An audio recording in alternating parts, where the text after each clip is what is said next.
Allah bela yang besar kita saudara.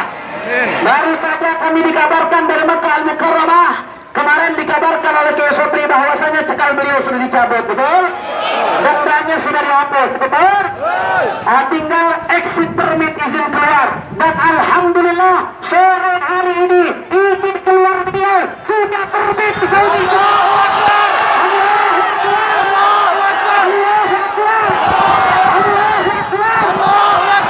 Insyaallah sebentar lagi beliau umumkan tanggal kepulangannya. Tunggu kabar resminya. Beliau sendiri yang akan buat video mengumumkan kepulangannya. Insyaallah siap ikut komandan